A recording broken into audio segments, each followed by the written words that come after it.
When I got to Ryan's front door, they had just arrived as well. The girl was leaning on his shoulder, clinging to him in a soft, whiny voice. They looked incredibly close, holding each other like they couldn't bear to be apart. Noticing my gaze, the girl raised her eyebrows at me and silently mouthed, "Here, sis-in-law," then leaned over and planted a loud kiss on Ryan's cheek.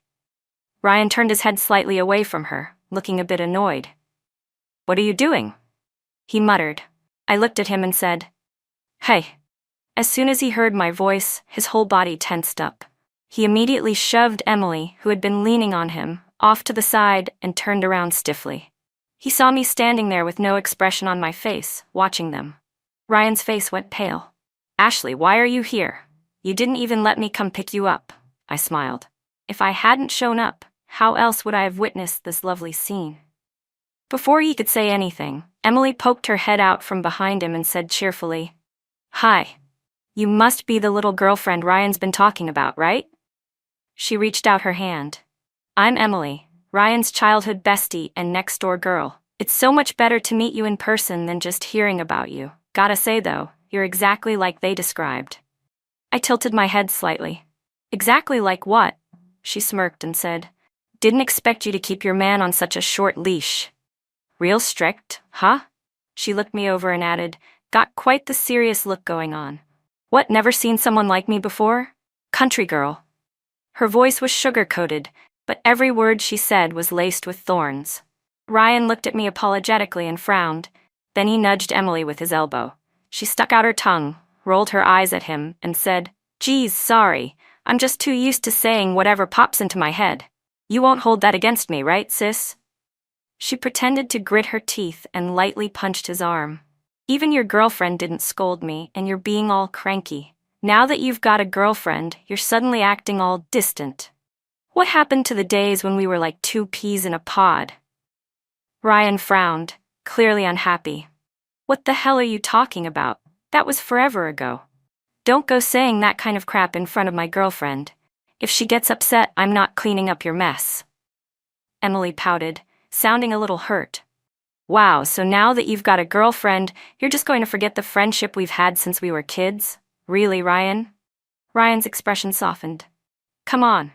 It's not like that. You're my good friend. Ashley is my girlfriend. You both matter to me." Emily perked up quickly and started happily following behind us like she was coming in too. But Ryan stopped her at the door. "I already brought you back. Don't go tattling to my mom again. If there's nothing else, go home. I want to spend time with my girlfriend." Emily pouted and reluctantly stepped aside. "But I haven't even seen your mom yet. I miss her. I'm not leaving." She moved like she was about to walk in and then turned to me. "Sis, you coming in too?" I was thoroughly confused. I had no idea when I supposedly got a little sister. Besides, I'm not the type to randomly accept self-declared relatives. Just because Miss Emily lacks basic manners doesn't mean she's just being straightforward. She's thrown that word around so much it practically sounds like an insult now. And whether I forgive her or not, that's entirely up to me. Neither of them has the right to make that call on my behalf. Emily clearly hadn't expected me to be so blunt. She stammered for a long time without being able to say anything coherent. Then her eyes turned red. "Ryan, your girlfriend's being mean. I said the wrong thing, okay? I'm sorry." Ryan quickly stepped in to diffuse the tension. "Ashley, she's just dumb. She doesn't even understand what that phrase really means. She didn't mean anything by it, really. Don't take it to heart, okay?" I clenched the hem of my shirt tightly. A cold wind blew by, and I shivered from the chill. Only then did Ryan realize I was completely soaked. As he scolded me for not taking better care of myself, he gently began drying my hair, taking his time with every motion. Meanwhile, the little furball was circling around my feet. The little furball hooked its tail around the hem of my pants and purred softly. Mrs. Liu had told me that the kitten had been vomiting. I was so worried, I rushed over without bringing an umbrella. I didn't expect it to start pouring halfway through the walk. Ryan frowned. "Even if you're worried about the kitten, you can't just ignore your own health like that. What if you get sick? Why didn't you call me?" I pushed away his hand that was still blow-drying my hair and looked up at him. "Check your phone." He froze, then quickly pulled it out of his pocket. A flash of panic crossed his face. Ashley, it was on silent. I'm sorry, was it something important? I glanced at my bag, where I had stashed the diamond ring I was going to use to propose. Then I shook my head. Not really. It was just my graduation ceremony today. I wanted you to be there. Before I came back, I had already cleaned up the entire setup I had prepared. The useful stuff I gave to the dorm manager downstairs. Everything else I dumped in the trash. Ryan crouched beside me, his expression earnest. Ashley, I promise I'll never let you be unable to find me again. Oh hey, isn't this a photo from when we did the tug of war as kids? Emily suddenly appeared and threw her arms around Ryan's neck. You actually kept this? Come look. Your face looks so ridiculous. It's killing me. She yanked Ryan toward the photo, and instead of getting mad, he bent down to play along. You're one to talk. Have you seen your own expression? Looks like you were constipated. Emily pouted and retaliated by tickling Ryan under the arms. He lost his balance, and the two of them fell down together, laughing. The kitten suddenly meowed, cutting through their laughter. Ryan, as if just waking up, quickly shoved Emily off him.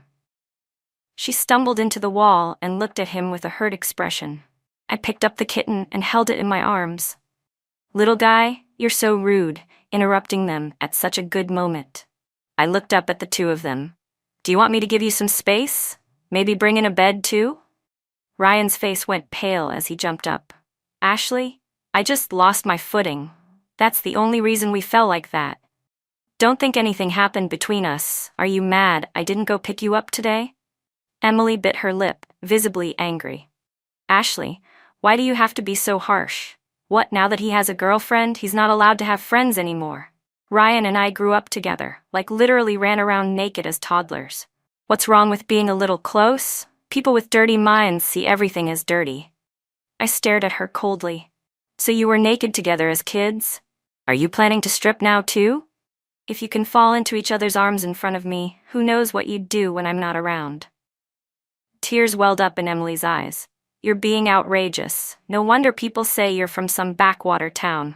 You're so unsophisticated and unbearable. Someone like you doesn't deserve Ryan. I yanked her by the arm.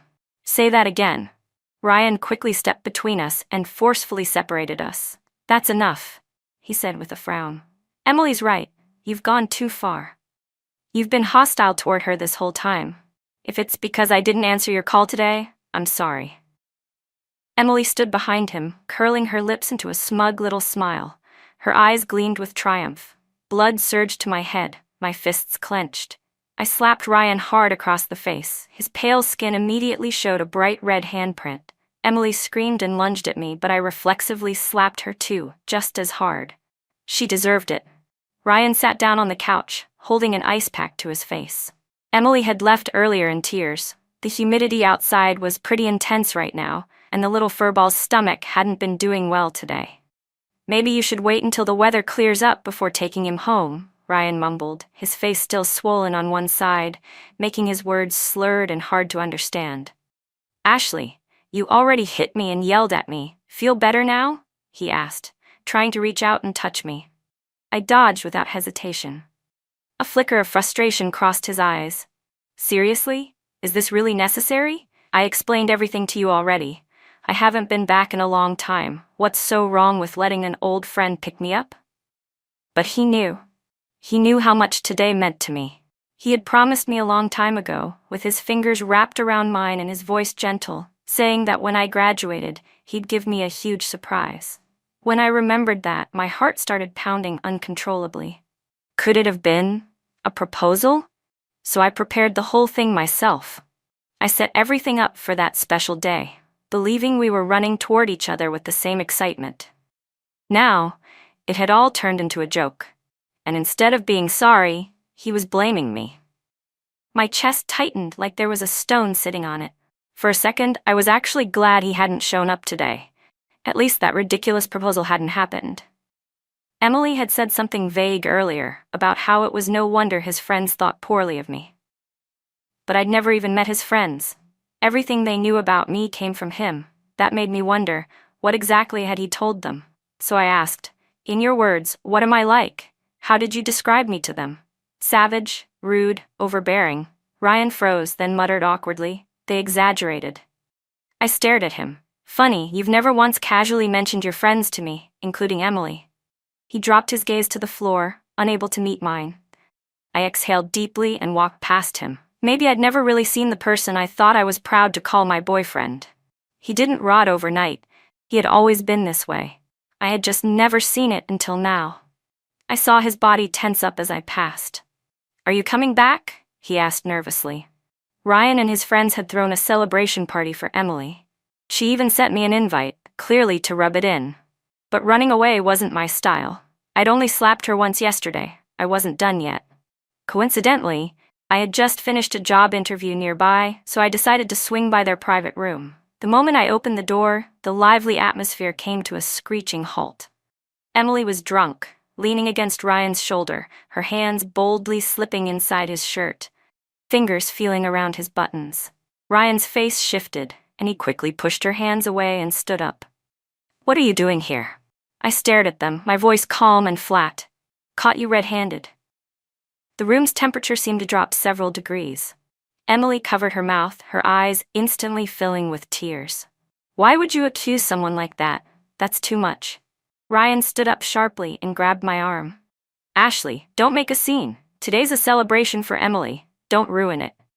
Emily tugged at her sleeve and said, "Wait, did you see me touching Ryan's abs? Don't misunderstand. That kind of thing isn't a big deal abroad.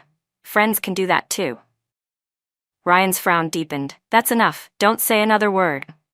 I yanked my arm out of his grip. "Relax, I'm just messing around. Why are you all taking it so seriously? I know Ryan has boundaries." Then I turned to Emily. "So, how were my boyfriend's abs? Did they feel good?" Emily looked at me with a mocking smile in her eyes. "Of course they did. Ryan's abs are the best I've ever felt." Ryan looked a bit smug. I smiled and said, "Well, I won't know what's better until I compare. I've only ever touched Ryan's. Haven't had the chance to feel anyone else's yet. Why don't you let me try this game you two just played?" I looked straight at Ryan with a smile. "You can't have double standards now, can you?" His face turned completely dark. I ignored him and went ahead to order a few male models. Out of the lineup, I picked the two most handsome, with the best physiques. They were taller than Ryan, and just their presence made him seem instantly overshadowed. "That's enough. Get the hell out." Ryan shouted at them. The guys picked up on the tension immediately, apologized to me on the spot, and bolted out without looking back. What a pity. I didn't even get to touch them. But I memorized their faces. "I'll make sure to request you two next time," I said. I glanced over at Ryan, amused. "I was just playing the same game you two played earlier. What are you so mad about?" With a scowl still on his face, Ryan apologized and pulled me down to sit beside him. The others in the room tried to shift the mood, and eventually the topic turned to me and Ryan. Emily cleared her throat. "Ashley, since today's my celebration party, everyone has performed some kind of talent. Since you're here, why don't you do something too?" She looked at me smugly, clearly waiting for me to embarrass myself. Truth be told, I wasn't talented in any of those ways. I couldn't carry a tune, my coordination was terrible, and all my skill points had been dumped into academics. Getting into this glitzy, extravagant city from the tiny town I came from had taken all the luck I had. Now, dealing with these awful people, even my background had become their favorite point of attack. Just more evidence of how uncultured I was in the mouths of Ryan and his friends. Ryan forced a smile. "Just sing something simple. No pressure. We all sang earlier." "Sis-in-law?" Emily chimed in excitedly. "Then I want to hear Li Fei's song." The others started noisily throwing out song suggestions, bickering about what I should sing. After some discussion, they settled on a classic with the highest notes, famously easy to mess up. Ryan frowned slightly but didn't say anything. Emily raised her brows slightly at me. "You're not backing out now, are you? Don't kill the vibe." I stood up and walked slowly toward her. "Who said I was going to sing?" "Then what are you planning to do?" I grabbed a wine bottle. "I'm going to perform a dramatic beatdown on two cheating lovebirds. Broken-hearted in love, but thriving in work." The next morning, I woke up with a pounding headache. I skipped over the flood of angry messages Ryan had sent and clicked straight into the pinned message from the HR lady. "Congratulations. Welcome aboard. Please report to work next Monday." I jumped up from bed, thrilled, only to jinx myself. The doorbell rang. When I opened the door, Ryan was standing there, his face dark and stormy. I sighed and was about to close the door, but he shoved his foot into the frame and forced his way in.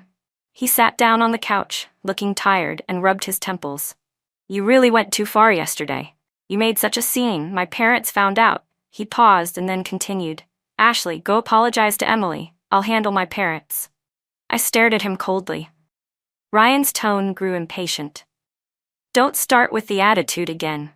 I've always put up with you. But you shouldn't have embarrassed me like that in front of my friends. Do you even know what they're saying behind your back? They're calling you a crazy loud village girl. If you keep acting like this, there's no way you'll ever get through to my parents. You're putting me in a really hard position here," he added. "Do you really have to be so hung up on the women around me? Emily's just a normal friend. You don't need to be so petty. Can't even tolerate my friends? You even called male models just to provoke me? Is that really necessary?" I said, looking at the deep crease between Ryan's brows. At that moment, whatever lingering sting I'd been feeling just vanished. I grabbed him by the collar and punched him hard in the chest. "This is your idea of a normal friend? A normal friend who can lie on top of you wherever, whenever? A normal friend who sticks her hand inside your shirt to grope you? Wow, that kind of friend is really something. She drinks with you in public, then rolls around in bed with you behind closed doors. You two are a perfect match. Trash men and trash women belong together." I took a step back and glared at him. "If you like her so much, then go ahead. I hope you two get locked together for life and never crawl out to ruin other people again." Ryan's face flushed bright red. "Ashley, don't go too far. It's over, Ryan. As of right now, we're done. Stop dreaming about some fairy tale ending. You? Marry me? You're not even close to being worthy." I shoved him out of my apartment and slammed the door. Then I sat down and cried, staring blankly out the window. When I was little, I loved watching my dad teach boxing at his gym. During his downtime, he'd show me how to throw punches, guiding my small fists with his big hands. He used to say I'd grow up and carry on his legacy. My mom would always laugh and tease, "If you bulk her up like this, how's she gonna find a boyfriend one day?" But Dad disagreed. "Girls need to be strong too. Otherwise, people walk all over them." Back then, my family was happy and I had nothing to worry about. But those peaceful days didn't last long. Eventually, I was sent to live with my uncle and aunt. I was so small, always hiding in the storage room while listening to them argue, doing chores, crying silently into my pillow. The next day, I dragged my tired body and panda eyes to school alone. After so many years without my parents, and after being bullied again and again, I became a growling stray dog, baring my teeth to survive. I learned how to talk with my fists. I wiped my tears and looked toward the horizon outside the window. Look at me now, Mom and Dad. I don't let anyone bully me anymore. If they hurt me, I hit back. Your daughter's brave, isn't she? There were only a few days left before I started my new job, so I had to use this time to get everything ready for my little furball. Back in college, the campus stray cat gave birth to a litter. One of the kittens was especially weak and thin. He couldn't compete with the others for milk, and barely survived weaning. He stumbled behind the mother cat as they foraged around the school. Because he was born frail and couldn't fight off the other kittens, he often lost his food mid-bite when a stronger kitten snatched it from his mouth. Back then, Ryan and I paid special attention to him. We always brought him extra food. Still, he ended up abandoned by his mother. That night, it rained heavily. Ryan and I had just gotten back from outside when we found the kitten lying alone in the rain. The other's nest wasn't far away, but he'd been left out. When he saw us, he let out a faint meow and dropped his head back to the ground. I quickly took off my jacket, and Ryan and I rushed him to the vet. Turned out, he had FUP, a deadly feline disease. His mother must have sensed he wasn't going to make it, so she left him behind. The vet said treatment was probably hopeless. He was too young, too weak, but we didn't want to give up. We insisted they try, and miraculously, he made it. Every time we visited, he looked a little better. I'd cradle him in my arms, and his fur would cling to all my clothes. Ryan used to laugh and say, "You two look like one giant fur ball." The little guy would stick his curious head out from my arms, and I'd laugh too. "All right then, from now on, Your name is Furball. My roommate had bad allergies, so Furball stayed at Ryan's place temporarily. Thinking about how he was probably waiting for me now, I packed with even more energy. After that night, Ryan and I never contacted each other again. Then, 3 rings of Ryan's doorbell. It took a while before a delicate female voice called out from inside. Coming. I frowned. I really didn't want to see them, but today's visit was unavoidable. We don't welcome you here, Emily said, her hair messy, faint red marks still visible on her neck. She tried to shut the door, but I blocked it with my body. I didn't exactly want to be here either, but I had something I needed to take care of. Move, I said, pushing open the door and stepping inside. Emily suddenly threw herself against the door. What the hell is wrong with you barging in like that? Don't you have any manners? Hearing the commotion, Ryan rushed out from inside. When he saw me, a flash of surprise lit up his eyes, followed quickly by a forced frown. What are you doing here? If you're here to make up, you should apologize to us first. Emily gasped theatrically, drawing his attention back to her. Ryan, she hurt me. She rubbed her arm gently, her eyes slightly red. Ryan looked down and saw a faint red patch on her arm. His brows tightened, and he opened his mouth to speak, but I rolled my eyes. What could have possibly happened? There's a security camera right above you. If you're really that worried, go check the footage. Emily lowered her gaze and mumbled, I bumped into the door myself. Ryan looked away awkwardly. All right, you're here. Since Emily's right here, just apologize to her and let this all be over. I actually laughed. Do you not check your phone? Only then did he frown and take out his phone, confused. I told you last night I was coming to pick up Furball today. I raised the pet carrier in my hand. What, were you sleepwalking when you responded on WeChat? You agreed just fine last night. Now suddenly you don't know why I'm here. He carefully scrolled through our chat history, his brows furrowing deeper. I must have been drunk, I don't remember. I shoved past him. Let me remind you one more time then. Ryan, you've officially been dumped. You're done. Emily tugged at Ryan's arm. Ryan, look at her. How rude. She just barged in. But Ryan stood frozen, pale-faced, staring at me in silence. I didn't care about either of their reactions. I made my way straight upstairs. Furball had been napping in the pet room, but he perked up the moment he heard my footsteps. His ears twitched and he leapt up excitedly, purring and running toward me. I scooped him up and buried my face in his fur, inhaling deeply. He seemed a little sluggish, like he wanted to play, but couldn't muster the energy. After just a moment of movement, he slumped again. Ryan came upstairs too, smiling awkwardly as he grabbed a ball of yarn and tried to get Furball's attention. He hasn't really been that energetic since Mrs. Liu left, he said, scratching his head. But yesterday, during dinner, he kept circling me and meowing like crazy. Now that you're here, he totally ignores me. Noticing how off Furball was, I asked coldly, Did you even feed him these past 2 days? Ryan froze. His expression stiffened with guilt, but he didn't dare meet my eyes. Furball whimpered weakly in my arms.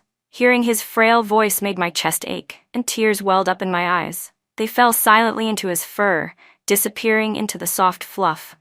I shouted at Ryan, So you remembered to feed yourself, but not him? Why didn't you just starve to death instead? While you were all lovey-dovey with your new girlfriend. This is how you treated Furball? Ryan panicked. I'm sorry, it's my fault, I didn't take care of him properly. I didn't respond. I found his food and water bowls, filled them both up. Furball scarfed it all down in one go. I poured him another half bowl, and he drank a ton of water before finally slowing down. Full and finally content, he jumped onto my lap, purring loudly at me. Furball, I whispered, how about I take you home, our home? As I stepped out the door, Ryan trailed closely behind me. When I glanced back, he suddenly grabbed my hand tightly. I'm sorry. I'm sorry for everything, for you and for Furball. The one I've always loved, it's you, Ashley. Emily was following behind us and heard what Ryan said.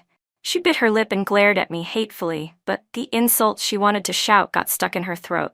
Suddenly I felt completely bored. The kind of bored that drains you. To think I ever dated someone like this.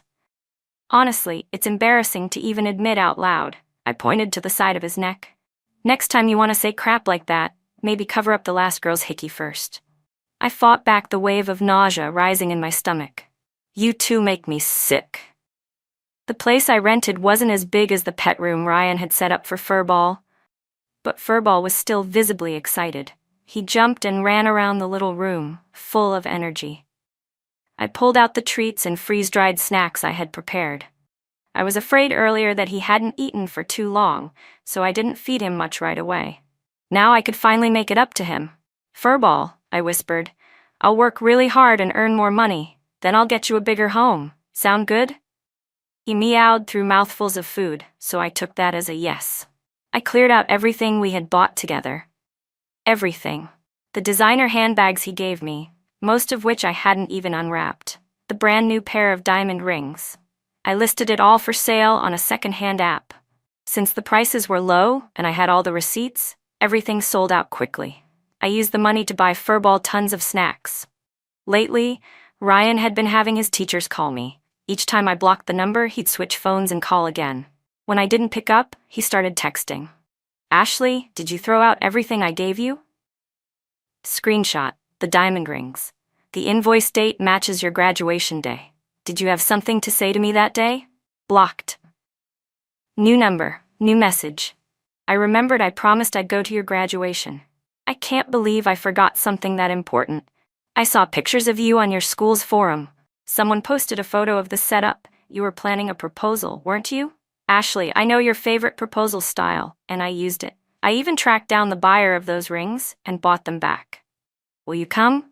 Blocked. New number, new message. "If you don't come, it's okay.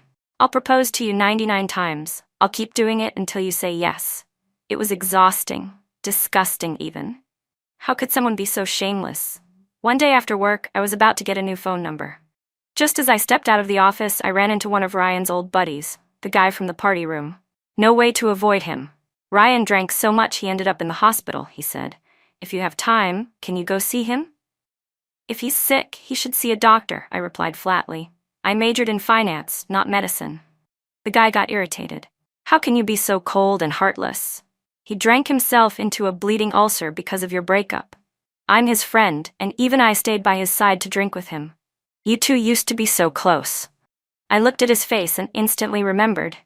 It was him and Emily who had been the loudest that night in the room. "You're unbelievably rude," I said. "Standing in front of someone's office and yelling like this, is this what city manners look like?" It was rush hour. People were coming and going, and they were all staring at him. His face flushed bright red. You're not only rude, but also irresponsible. You're really good at deflecting blame, huh? You never tried to stop him from drinking, just stood by and egged him on in the name of brotherhood. Now he ends up in the hospital with a bleeding ulcer, and you're telling me I should take responsibility? If he'd actually died from it, you'd be the first one to blame. He drowned himself in alcohol because he was two-timing me and got dumped. That's his own moral failing, not mine. And he's an adult. He can make his own decisions. If he chose recklessness over consequences, then half the blame is on him." I shoved his shoulder away. "Always blaming women for your problems. How pathetic. You really have no class."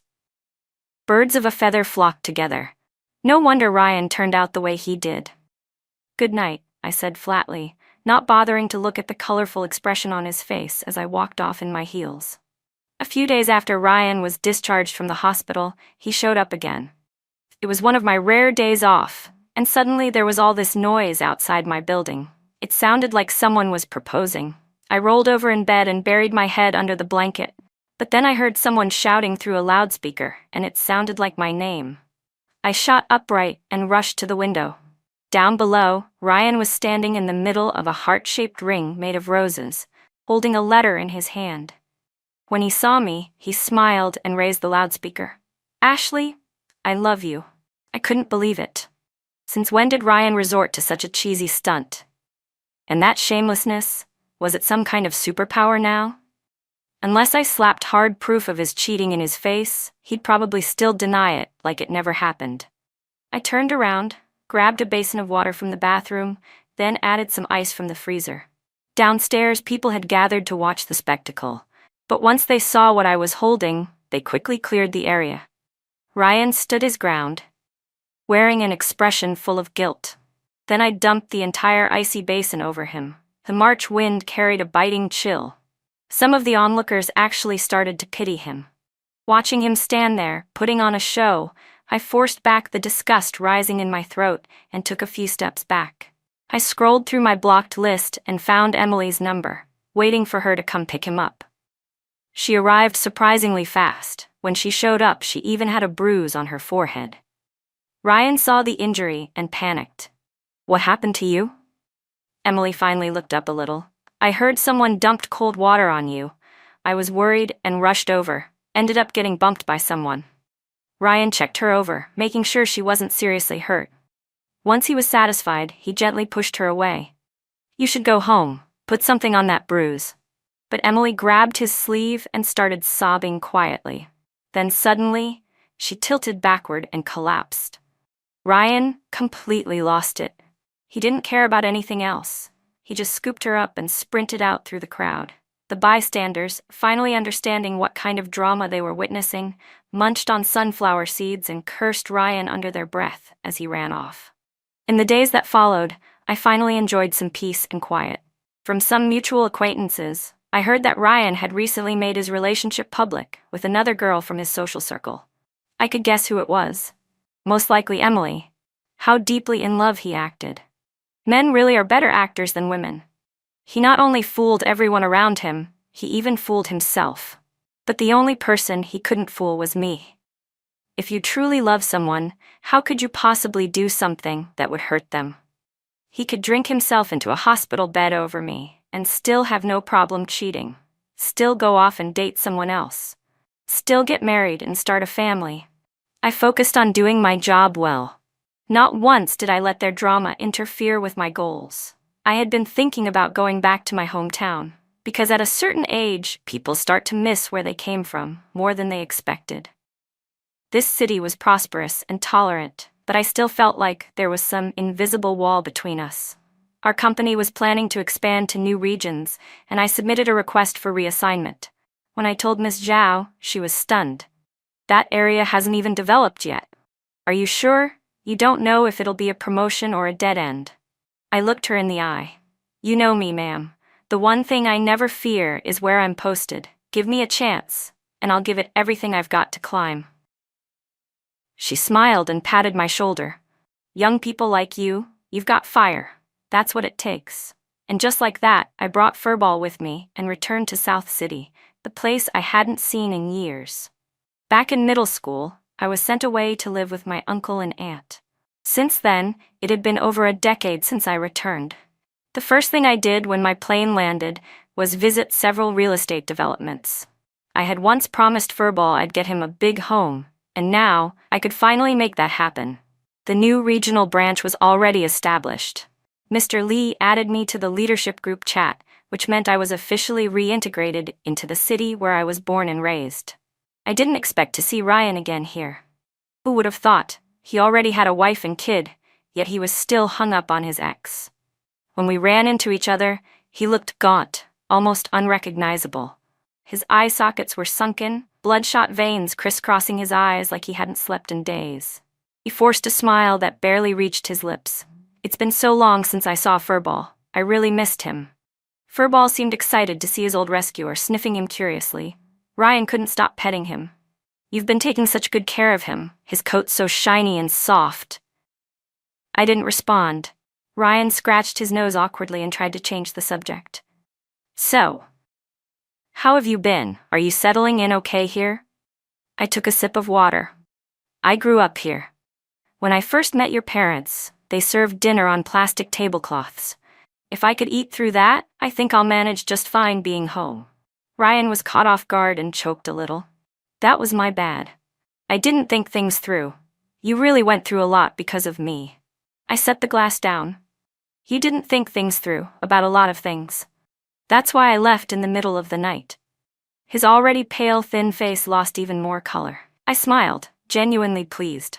I hadn't gone out of my way to ask how he and Emily were doing over the years, but some people are just so ridiculous that you end up hearing about them anyway. Old friends would bring them up from time to time, usually as jokes. Honestly, hearing how much chaos they lived in, it was satisfying.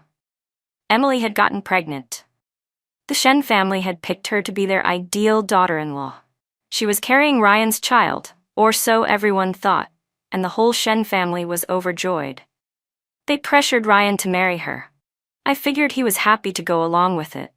After all, he had already started up with Emily before we even broke up.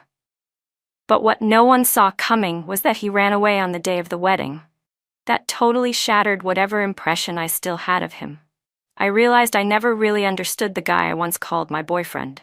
At the wedding, the groom disappeared, leaving the bride alone to face all the guests.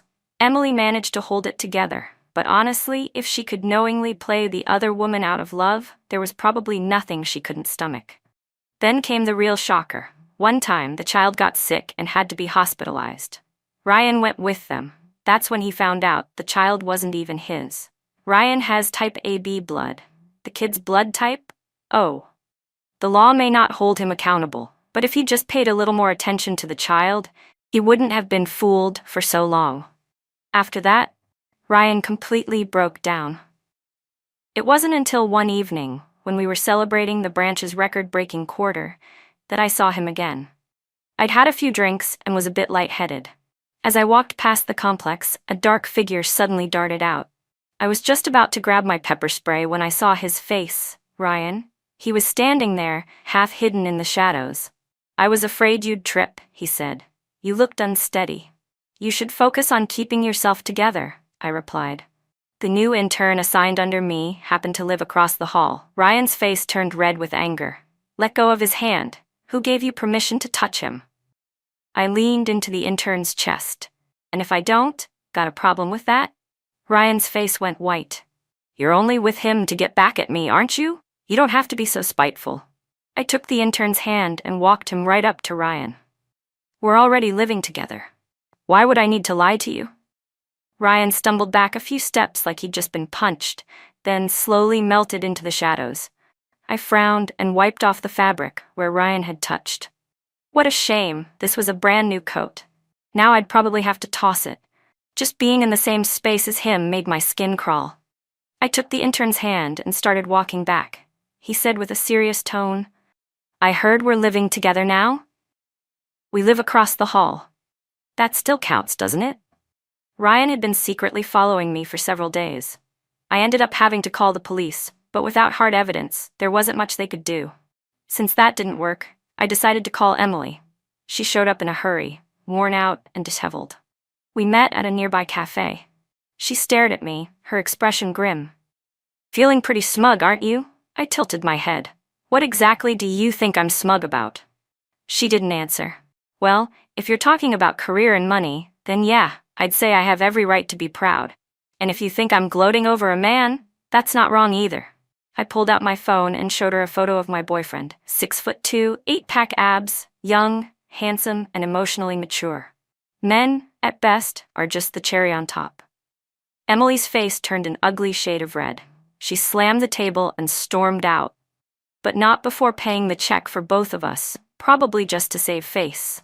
I already knew her family had gone bankrupt. After Ryan found out he'd been cheated on, he cut off her living expenses entirely. I picked up my coffee and took a slow sip. Then I heard Ryan refused to leave, and Emily pulled the ultimate stunt. She attempted suicide. Jumped right into the artificial lake at the park. Of course, she was fished out by bystanders almost immediately. The whole thing turned into a public scene. Both of them were taken in for emotional safety education, as the authorities called it. Maybe out of sheer embarrassment, Ryan went home with her after that. But once he got back, he started talking to lawyers about filing for divorce. Emily was completely dependent on him now. She'd never let go willingly. Those two were just getting started. Meanwhile, the younger guy next to me wrapped his arm tighter around my waist. "You're so distracted. Looks like I haven't been working hard enough."